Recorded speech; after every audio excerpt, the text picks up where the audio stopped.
There's no way to explain all the things I feel.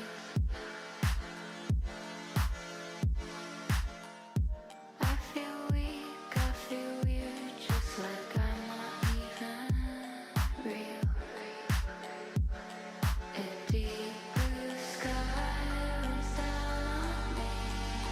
A gray old house on the edge from falling.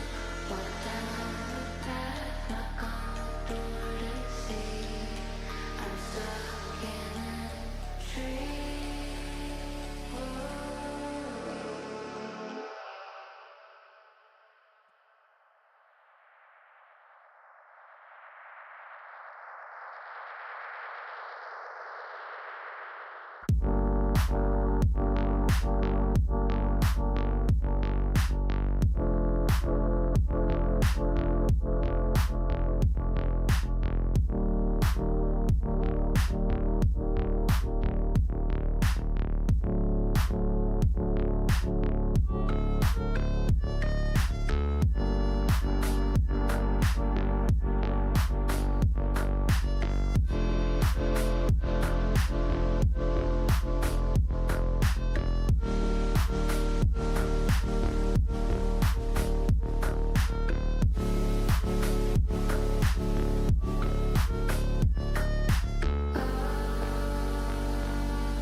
Hey there, pilots.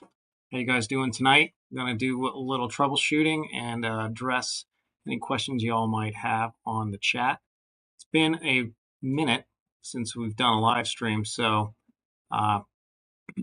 wanted to do another one and worked for the schedule. So let's get into it. If you do have anything, don't hesitate to put it down in the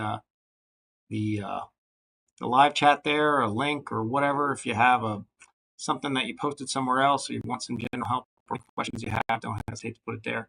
Barring not seeing anything there, I do have a couple things I'm going to run through that I saw on the Discord and Facebook, and I'll just kind of wing it for what I see.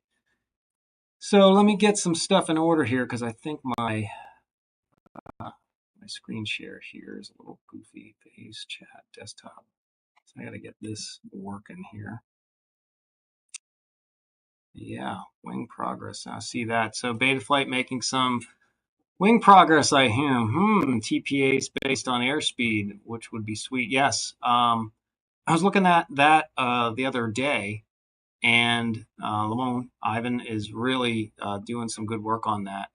It looks like he's using the accelerometer and some maths to determine the velocity that you're going, because you'd have to take into account a dive and things of that nature. I always wondered, it'd be interesting to see. I mean, that's good because you don't need a GPS unit.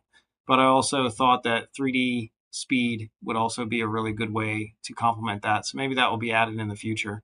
There are some very interesting pieces in there. Just like Betaflight always, it's kind of more the same, where they're really focused on performance of the wing flight. Not so many features necessarily, but the performance itself. But we'll have to see. It seems like it's, obviously still in its infancy. So we'll have to see how it goes. Hopefully this is still working here. Looks like it's paused up here on my little thing for the live stream here, but stream health is okay. Let me go over to here and see what stream health looks like. It says it's good, so I may just pause this. All right, let me do that. Come on. All right, I'll let that go. All right, let me see if I can get this working now. Where is my desktop background? Properties, automatic, desktop.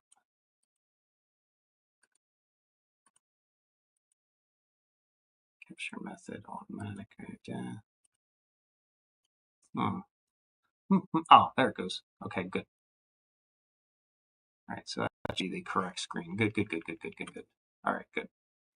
Let me put this down.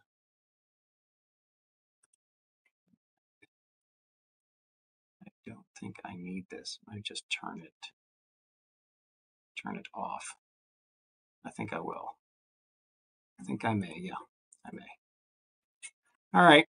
So those folks, like I said, any questions, go ahead and don't hesitate to put them in the chat. In the meantime, I do have a couple things I'm going to go through, and just a little troubleshooting, some more in-depth troubleshooting, how I would look at some stuff. And I always find it interesting, one way or another, how we solve some of these things, or just give my insight on some of what people are having issues with or think they have issues with. So let's transition over to there. That should give us, you guys should be able to see a backdrop screen now. That's working. So we got this issue here. Person typed it up. So the issue is I'm having as a drone a lot of vibrations and shaking, making my GoPro footage so blurry it's unusable. I can see the shaking while flying, and it shows in the DVR. When I stabilize and the GoPro footage in Real Steady Go. Oh, boring question. Yeah. Well, I saw this come in real quick. MPU 6000 or everything else? Which one is better? MPU 6000 is kind of tried and true. I don't know that any other gyro is better than the MPU 6000, but I think there's a couple spots where the MPU 6000, where other gyros sometimes have issues and the MPU 6000 doesn't. Most of the time, they're comparable. So the MPU 6000, you get the same performance that you would on an ICM gyro. I got to say that the Bosch lineup, the BMI 270, those are some pretty good gyros. So if you'd want to say, like, if you'd want I would put the Bosch right there. Not the 160, the old Bosch. That had a little, it was okay. I guess it was okay. It had a weird 900 hertz frequency shake thing. So let me flip over here quick because we kind of got off track that quick. So let me just go like that. So but the BMI 270 didn't have that 900 hertz issue. And what's really nice with the Bosch gyros is down at the motion band, which is like 40 to 100 some odd hertz, they have a tendency to have really low vibration detection down there. So does the MPU 6000. The ICMs are a little bit more, I would say I don't know if it's a quality control. They're a little bit more of a mixed bag, I would say, for the ICMs. And maybe just because they're more mass produced, but the Bosch is pretty mass produced too. So that's kind of where I would put it. On the flip side of that, I wouldn't get too awfully hung up about it. I definitely wouldn't. I would look at it like I wouldn't veer away from an MPU 6000. I wouldn't necessarily veer away from a flight controller I really loved just because it had an ICM gyro though either. But if I would see an MPU 6000 on a board, or a Bosch on a board, I would be like, yeah, that's good. If I see the ICM, I'm like, yeah, that's okay, it's fine. But the MPU or the Bosch are kind of the two that I see in my experiences, at least, um, what have the kind of the best performance. So hopefully that helps. Hey Brandon, how you doing? Long time no see on any kind of chat or anything. How can I make another question here? How I can make the INAV return to home turn around slow and smooth for a drone with a front boom that has a lot of inertia? So you're talking about, so in the invention show, are you talking about like when it's returned to home and it's coming in for a landing, like it's when it's rotating around to then land what they say tail first in the settings, and you want that to be slower? I do not know specifically what we would do for that. I did put this in here. Hold on a second. Let me plug this in. There is a setting. I don't feel like that's gonna do the change. Let me look here quick. Come on. Come on, computer. Do like basic things. Oh my gosh.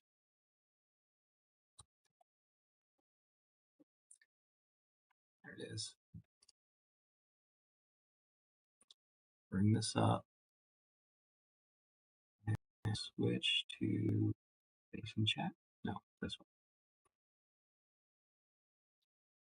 Transition. Yeah.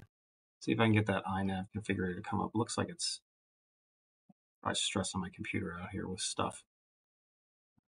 Could I turn off? I want to keep that up for now. All right. Well, there is a heading P term in INAV for navigation control. Let me, here it comes up finally.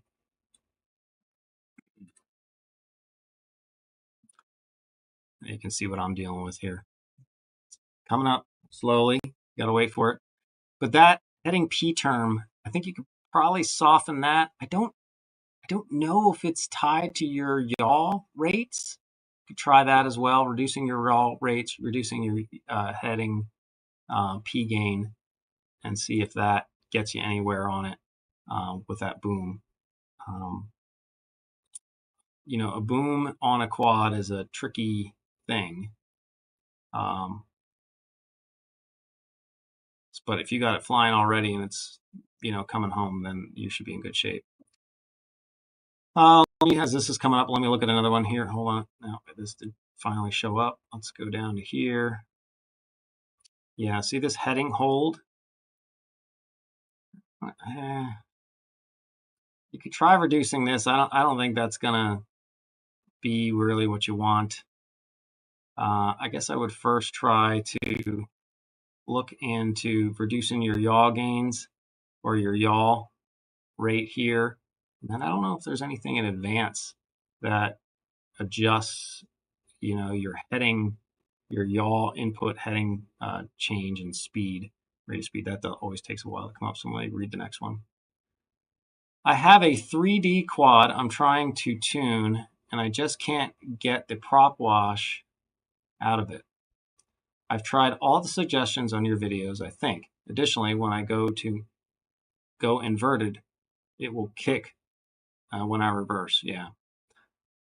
Any suggestions? I've been trying to tune the thing for months now. So the biggest thing for prop wash is, hold on a second, see how this advanced thing takes forever to come up. The biggest thing for prop wash, and it says you already did these things, but just to double check, is you're going to want to push those sliders up. So the master multiplier slider, you want to get up as high as you can. Hold on a second here. Let's get back to this one real quick. I don't know if there's any navigation heading speed pieces in here, but I would definitely look through this to see. So unfortunately, I don't really know how you would, reduce this rate of it turning around. Like, where is it getting that from? Because it's definitely getting it from somewhere. There's a rate that it's using. And obviously you want to adjust that to slow it down, sounds like. See, right here's your tail first. So you're having this checked on. And return to home distance, did it fail safe? Nothing ever jumped out at me that I remember. Track back distance, blah, blah, blah, blah, blah, blah, blah. I'd have to look around in there. Again, try reducing your yaw rates. See if that helps. Just have them. See if that does it. If that doesn't do it, I would go into the CLI, maybe even type in get tail. See if there's anything in here quick once this does its thing. Tail. Tail sitter orientation, or no, tail first off, land maximum, tailwind now. It's not jumping out at me. Yeah, that's my best guess. Try those things. You reduce your limit yaw rates profile. So you're saying like get limit. So you have a yaw, like not the, you're saying bad for life, the yaw, like pit sum limit? That's a way to do it, I guess. Let me just clear this screen here. Let's get, if you type in get yaw. Yaw. So you have this pit sum limit.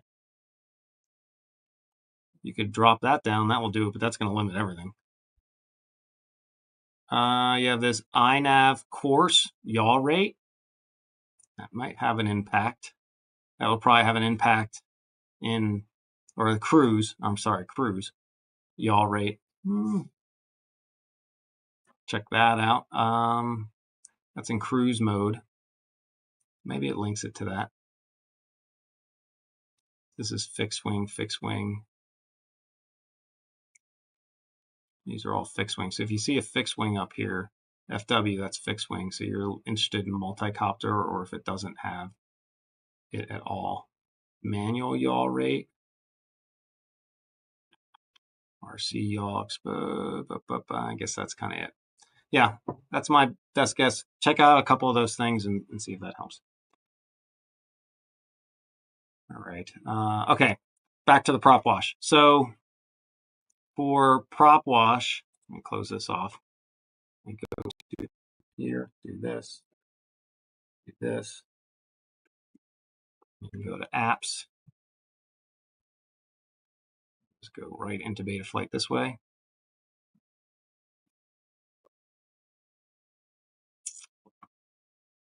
Doesn't take so long.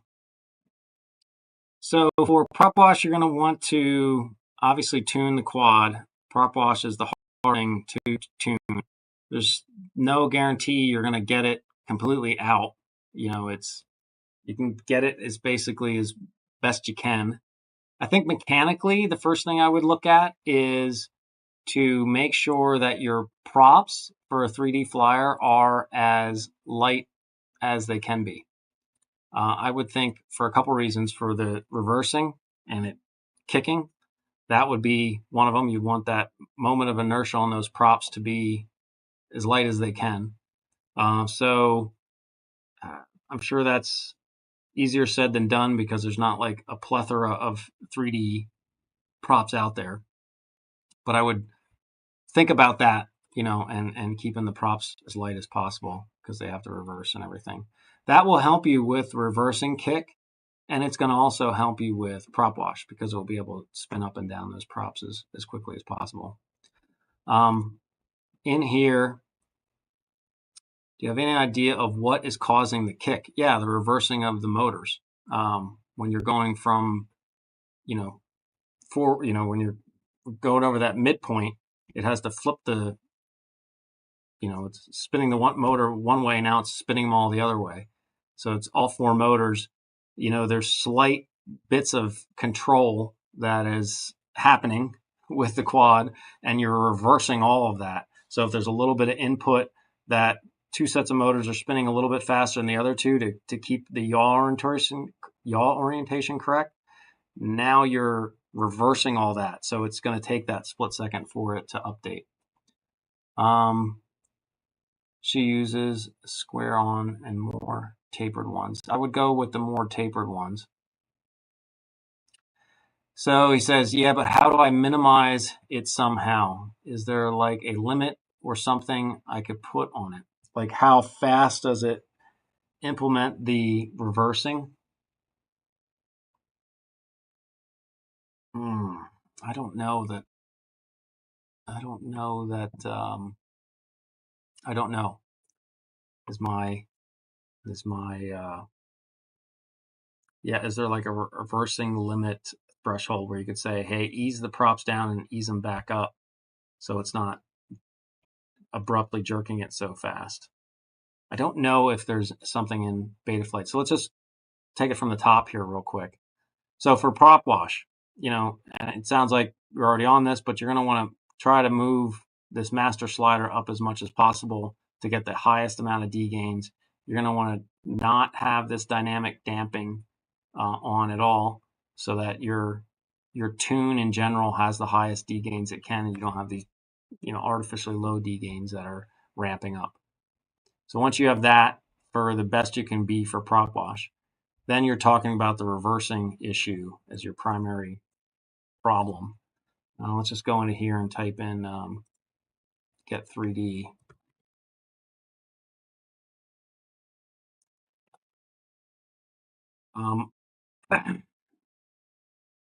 So here's your deadband, your neutral, your throttle percent, low, high, switching mode. And I think that's all you got. So there's nothing in here that I see. This is 3D speed that has to do with GPS stuff. There's nothing in here that I see that limits how quick it is. One thing that you could mess with in BL Heli is your PWM frequency. If you increase the ESC PWM frequency to the motors, it should, the higher it is, that's going to be a trade-off. The higher it is, you should have a smoother transition from forward and reverse, but your prop wash is going to be maybe not as good. But you might not notice it. It may. It would mess with it. I would check it out and see what you see. But I would. So instead of the 24, you see a lot of advice out there like use 24 and then by RPM. Just set them the high and low to the same, so you're not transitioning, and just try them at 24 kilohertz ESC PWM frequency. Try it at 48 kilohertz ESC PWM frequency, the high and the low, and then if you can go up to 96 and see if that helps with the transition jerk. In the coming back to the transition jerk, one thing here though that's coming to mind, and I have to click off of here, so it's going to have to read. If you're using the sliders, you may want to get off your sliders for yaw, because most of the time that jerk that you're getting is in relation to the yaw term. So you can see here that these, if you're using the sliders, even if I turn these up, how my yaw is, it's pretty good nowadays with Betaflight, but you may want to set this to roll and pitch, and then really crank this yaw gain up manually. So maybe set this to like 100 to help with that priority in the yaw of the PID sum. So you got that reversing, that it's gonna, if you can see the jerk, your gyro definitely can detect it. So it's seeing it way before you see it, because it takes milliseconds for it to get, I don't know what kind of video system it is, but let's say it takes 20 milliseconds to get to your eyes. Your gyro saw it 20 milliseconds ago. It saw it like on millisecond 1. So it's seeing that yaw jerk.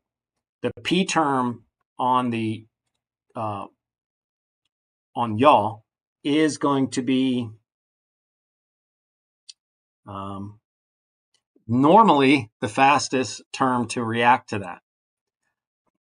Honestly, it's not used very much on yaw because yaw axis is so slow generally, and it's because it's not a thrust vector, meaning that there's no propeller pushing thrust on the yaw axis, right? It's inertia and wind drag that's happening on the yaw axis for the props.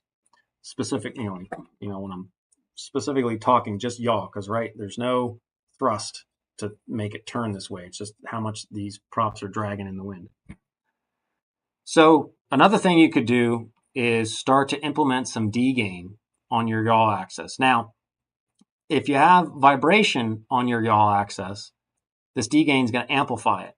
So that's where there is this filter over here for the yaw low pass filter. So you may want to lower, make sure this is on. If you're going to add D-gain to your yaw axis, normally I have this off because it's only the P and I term on your yaw axis. So you don't really need to filter it.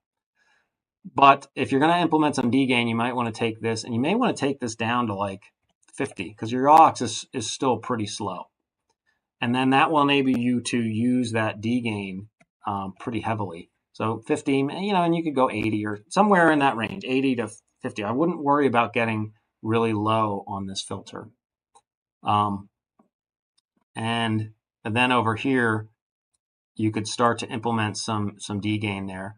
The D will actually be a faster reacting term than the P gain to any outside force jerking on the yaw axis, and that's what that will look like. It's the motor's reversing. It's almost like somebody's pushing the quad on the yaw axis, and that D gain. If you have a high D gain there, I would start thinking about like 20. I would probably start at like 15, see how that goes, then go 20. But I wouldn't be, too worried about, getting a little bit higher, especially as you reduce that, especially if you have that yaw low pass filter in play. The thing to keep in mind, though, is if you do get the D gain too high on yaw and it starts to oscillate, just be wary of that, just like any other axes, yeah. That D term oscillation on the yaw could cause a lot of havoc. So you just got to be cautious of that. So I think that's a couple things to take a look at. Disconnecting your yaw from the sliders there. You can get crazy. Not crazy, but you can get high with, like, this could be at least 100, and this could go up to like 150. You can even get higher than 100, and then you could start implementing some yaw D-gain, start playing with that and seeing if that works. So it gives you a couple things to look at, and then we don't forget about that PWM thing. I would look at the PWM thing first. Make sure you're not doing everything all at one time. Do you like one thing? See if that, check out the ESC stuff, and then, start checking out some of these things. All right.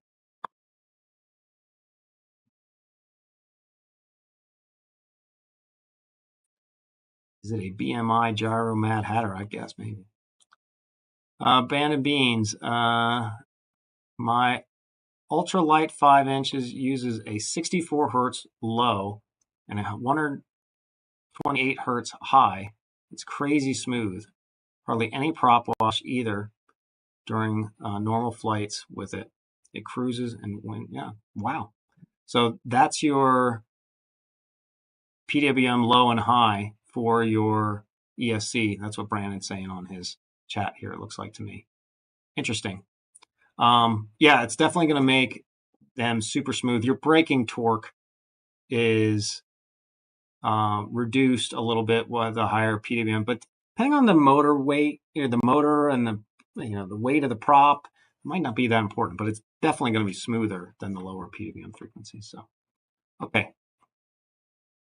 I think that's all we had here for helping out. If anybody else has anything, don't hesitate to drop in the chat. I'm going to go back to what I was reading here, which was, oh, yeah. Okay, so back to this guy. So he has shakes in his footage. GoPro, what time is it here? Yeah, it has shakes in his footage. You can see it in the DVR. When I stabilize the GoPro footage with a real steady go, it makes it easy to see the blurriness caused by the excess of shakes. I've included some stabilized examples, but obviously you can easily see the shaking in the unstabilized video and DVR. I'm looking to tune out the shakes. So this is a drone flies well and smooth. The shakes seem to me to be more on the roll axis, but I could be wrong. The drone frame is a 3-inch. So as soon as I hear anything less than a 5-inch, my brain goes to props, props, props, props. It's all about the props. 5-inch, it's all about the props, honestly, for all quads, but 5-inch props are pretty well, I don't know, a lot of engineering, a lot of testing has been done on 5-inch props. These lower props, these smaller props really influence the drone. So anyways, let's keep reading. It weighs 230 grams, so it's pretty light, 3-inch. Yeah, it's average, I guess I would say. They recommend smaller motors. I use the T-Motor 1404, 4600 kV, and they recommended a 1204 or a 13, so big motors. But they were out of stock. Extra power minus the 230 grams heavier because of the GPS unit. I use GemFan 3016 props. I don't love GemFan props. They're not my go-to. They do make GemFan's a hit or a miss. I find HQ props more generally more smooth. I would say I guess the balance generally is better with HQ. GemFan though, there's a couple lines of the GemFan. There's many lines of the GemFan that are good. What I do for small quads is I just have a box full of different props. They're cheap. They're super cheap for 3-inch. And I have all kinds of GemFans. I have all kinds of A's, whatever. I can't remember all the damn prop names, HQs. And I just try different ones. If I have a shaky quad that I receive for review or something like that, I just pull out some different, that's the first thing I change the props. And then if those are shaky, I change the props again to another one and see if there's some sort of combination that works better. Typically there is.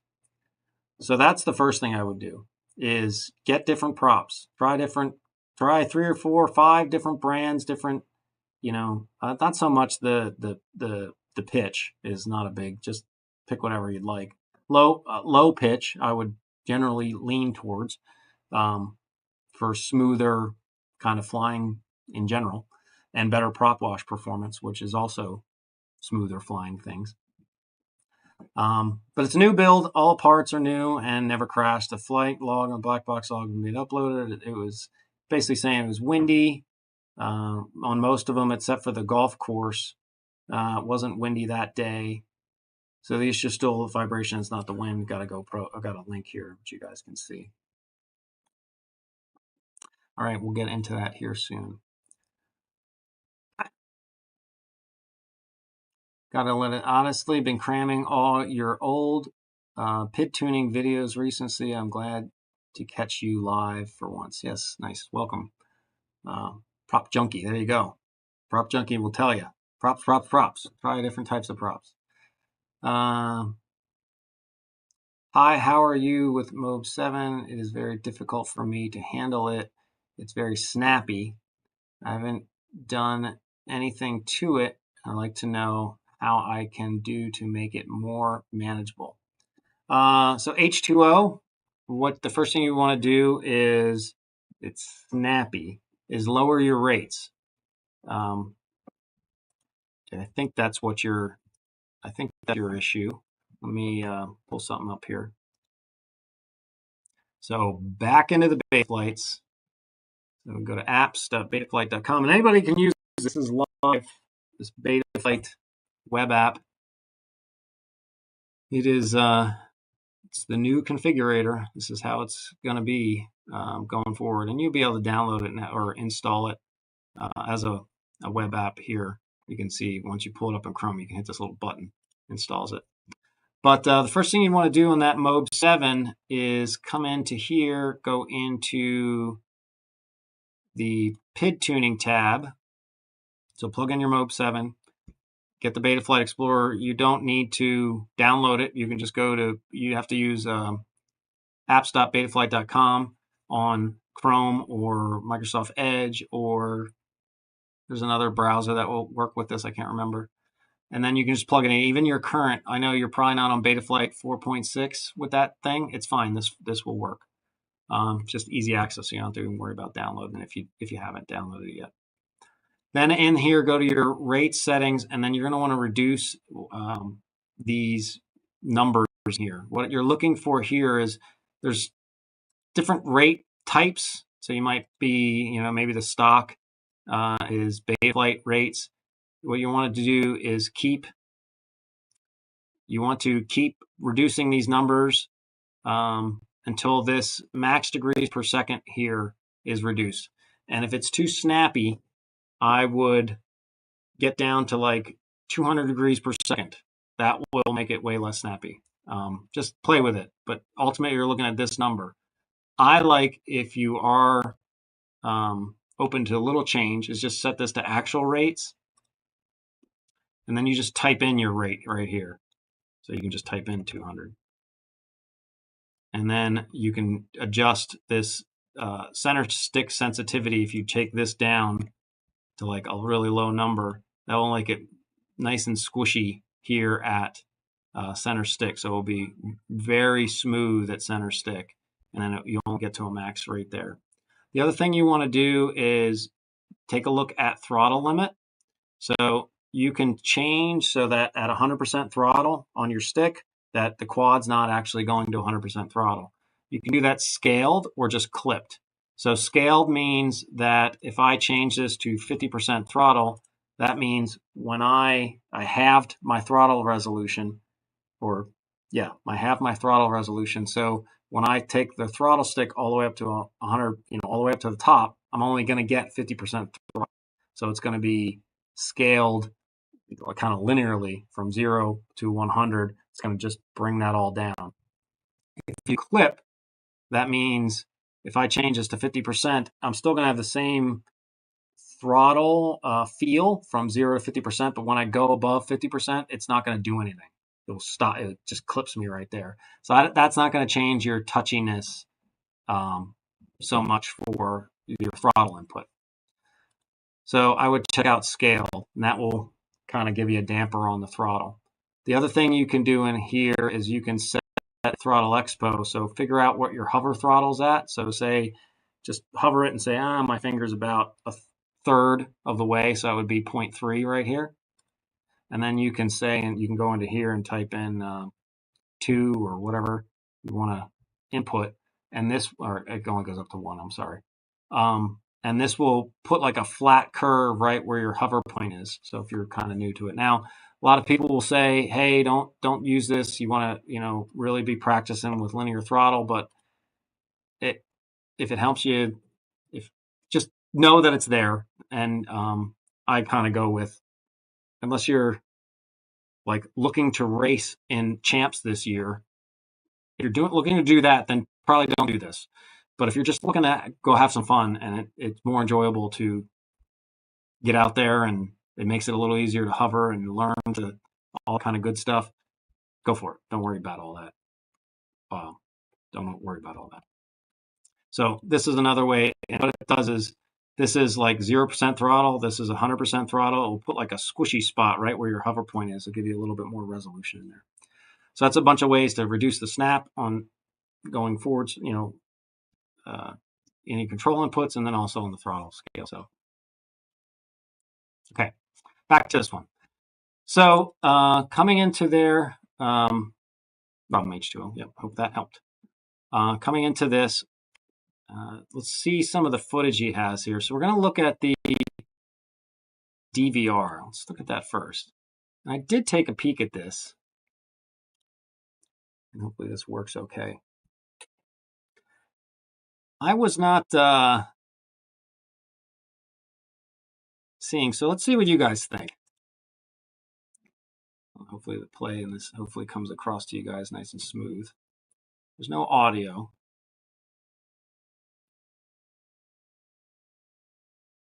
Come on.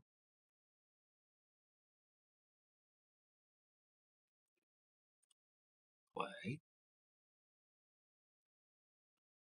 I already said play.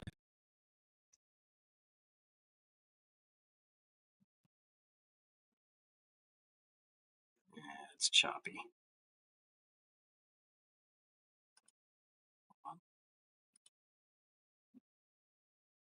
It wasn't choppy when I was looking at it.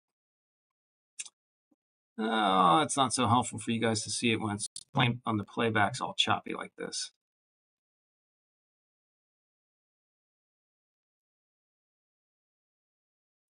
Long story short,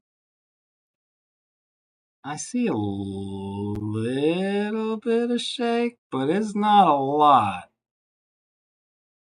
It's hard for you guys to see it because it's probably so tiny and choppy. See if I can go back to here. It's smoother. No, it doesn't get smoother. Download it. Oh, it's like a gig. That's probably why. All right. Let's look at the log here. Let's just go right to it. So basically what I wanted to get from that, because I did peek at this quick before the stream, is it was friggin' subtle. Maybe I'm just not that picky. So we're going to pop this open. Another thing you can use master. So if you go to master.dev.blackbox.betaflight.com, that takes you to the nightly build of Betaflight Blackbox Explorer, which can be really handy if you're, flying 4.6 for any reason, or playing with new stuff in Betaflight, and you're needing a black box on that. So what we're going to do here is, but you can use this also just for old logs as well. So we're going to pop into this, hopefully. Open this log up.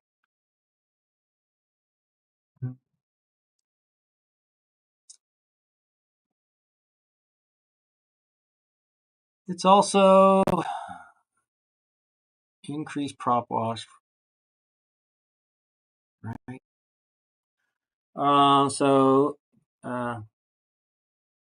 Matter Hatter asks, what do you think is the lowest idle speed?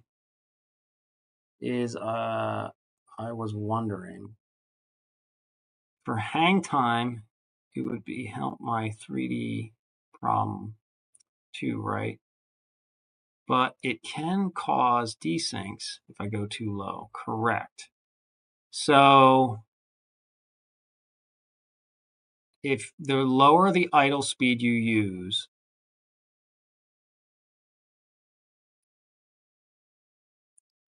I don't know if it's going to help your hang time, because it's going to spin down the props as much as possible.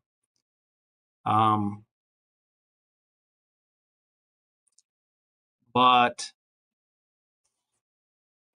it's going to also, I don't know if it's going to help with I think you were asking about the 3D, right?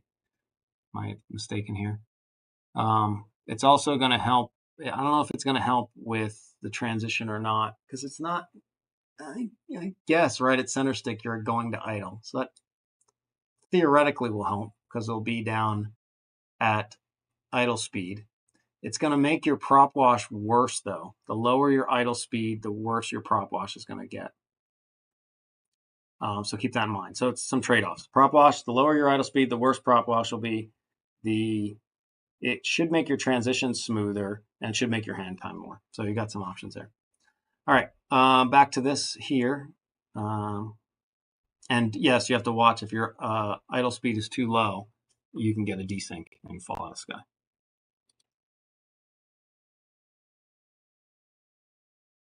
All right. So we're going to look at this here. This is not this log. This is a different log. Hold on. This was somebody else's log.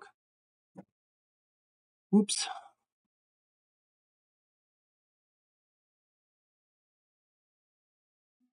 That was this. This other log we were just looking at, guys, was for a 10-inch, and they were saying they have a 70 hertz vibration. That 70 hertz vibration, that's their motor band. When you have a big quad, your motor band starts at like 50 hertz. So you need to reduce your filters big time. Like they should start at like 50 hertz, which is, I know it seems weird if you're coming from the 5-inch world. Like 50 hertz, geez, we never go. We're trying to get them up above 100. You know, the higher the better.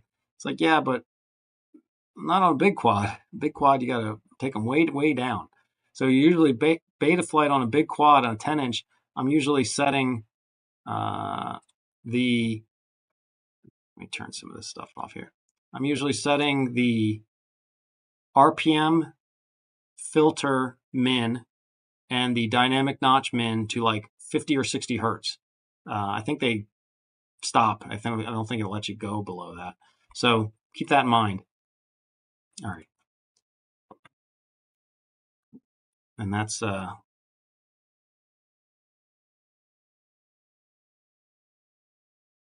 70 hertz is arm twist. No, I mean, well, it could be arm twist, but what you can do on a log is you can run the spectrograph.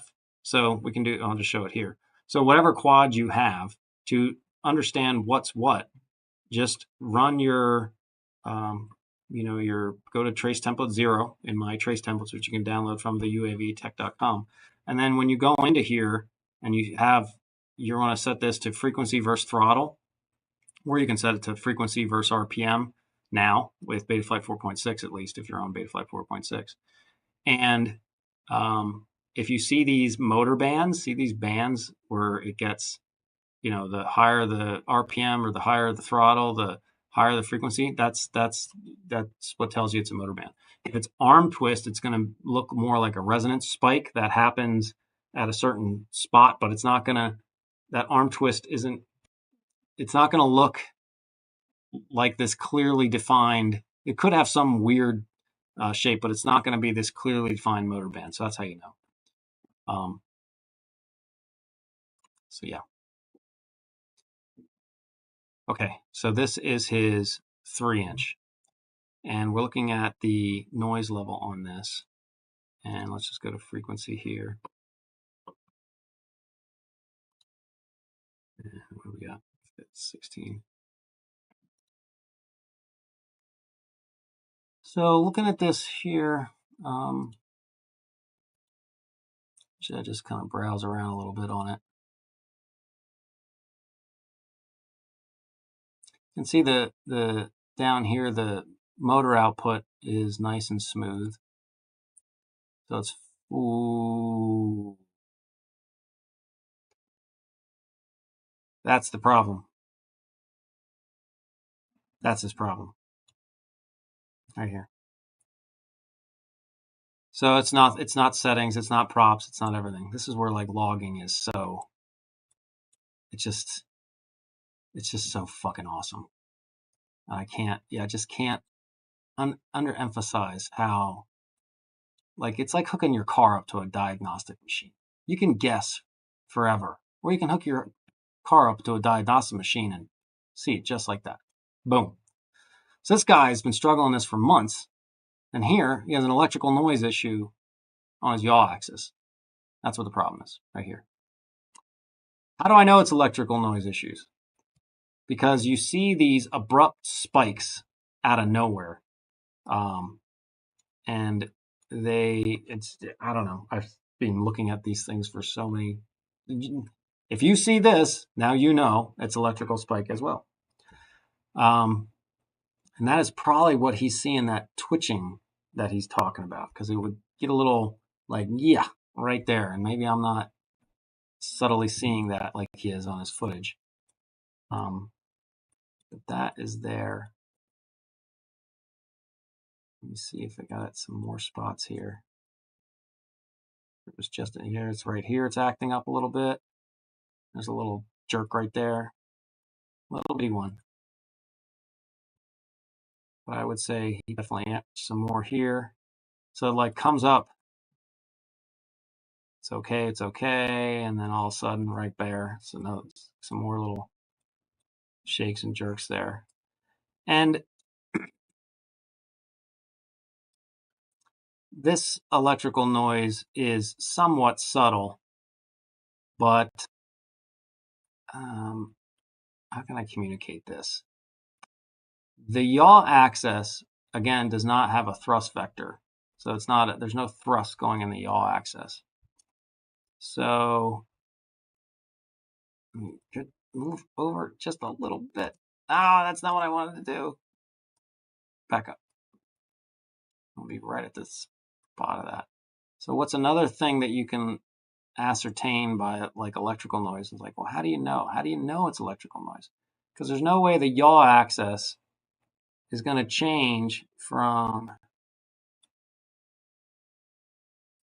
go from 0 degrees per second to 30 degrees per second, back down to 0 degrees per second within like a millisecond.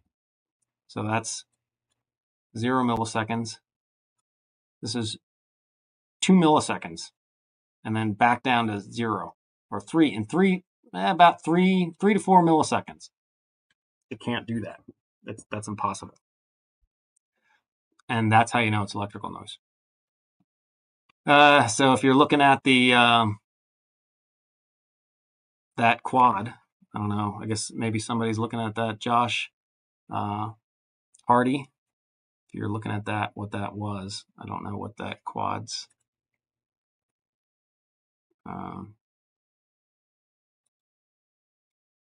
If you looked up that quad specifically, I guess that was a bind and fly.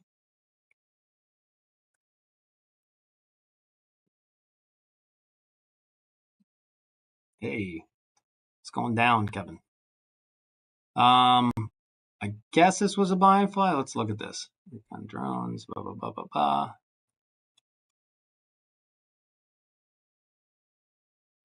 Let's see here. Not familiar with this thing. I really need to buy a computer with like a good graphics card and stuff. I guess that's this, right? No? Is that this? Red Key Jones, blah, blah, blah. This thing? What kind of gyro does it have? So we're saying it has a ICM 2602. I've not heard that they're amazing.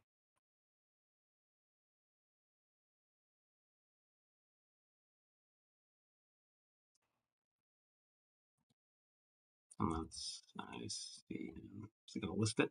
No, it's not listing it here. You have to see what the flight controller is, I guess. These are little tricky buggers. Something this small. I tell you, it's hard to get them smooth.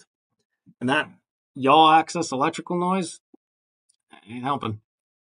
So that's where I would go with this. That he needs to get that sorted. I guess one thing you could try. Let's see here. So what if we go here, mark point here. So this vibration, so if you go hit M for mark point and M for mark point again, you can see it's around 60 hertz. So you would need to go in. I mean, one thing you could do is set that yaw low pass filter to like, I don't even know how low it goes. It'd have to be something down like 30 hertz. See how low it goes. This will probably wrap us out. So we got one troubleshooting done. But we answered a whole bunch of other questions at the same time. Oh, he just spent 40 hours troubleshooting one. This quad? This type of, or that's same quad or different 3-inch? nightmare. Those little quads are, I call them nightmares because the little quads are tough. They're so light. Any little thing you can see in the footage. So let's see how low we can set this yaw low pass filter here. Can we set this down to like 25 hertz? Yes, we can. So you might be able to do that. Set it really low and see if that. So if you have something like that where it's just yaw, since it's such a slow access to begin with, that you could, if you have electrical noise and you want to, before you buy another flight controller or whatever, come on. The computer's like struggling with life. But if you have something that's like that and a yaw axis, you have electrical noise in, what you could do is set the yaw low pass filter really low, and that could be a confirmation, right? That may not be the best fix. Maybe you do that and it's like, oh, that's good enough. I'm good. I'm not gonna spend another whatever $80 or whatever it is for another flight controller. But if it's still not good enough and it makes it better, then you're in the right direction, so you can use that. And again, I wouldn't hesitate. Let's get this thing. Can't even come on, cancel. What are you doing? Anyways, I wouldn't hesitate to run with a really low pass filter on yaw because, again, it's not much of a thrust vector to begin with. It's not going to be moving fast no matter what. All right. What else we got in here? Squirrel, whatever it is. All right, let's see what else. Okay, no other questions in here. Then I can probably hit one more little thing here since we knocked that one out. Let's go back to this this 10-inch quad thing like I was talking about. If I can get there with the computer. Let's go over here and go to transition. And click on here. Hopefully that will open up. Close that. Close that. Close that. All right. Come on. Come on. There it goes.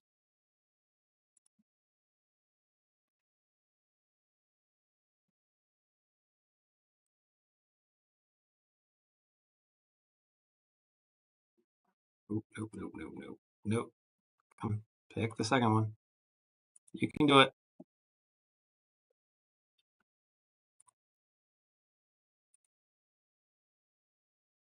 All right. So looking at this, so it's got this 70 hertz spike. So you can see it here, right? And people, you see this and you see how low that is. And people will think if they're used to like a 5-inch that, oh, that's some big issue. And they're either thinking that the motor band is this, because this is what you normally see for like a 5-inch, but it's not a 10-inch. On a 10, this is your frame resonance up here that you can see, kind of the second, or like the echo of this hitting the frame. But this is your motor band. How do you know that? Well, if you set this to frequency versus RPM, yeah, so it's not bad. It's normal. It's just it's lower than we see on a 10-inch. So hold on a second. Let's this do its thing here.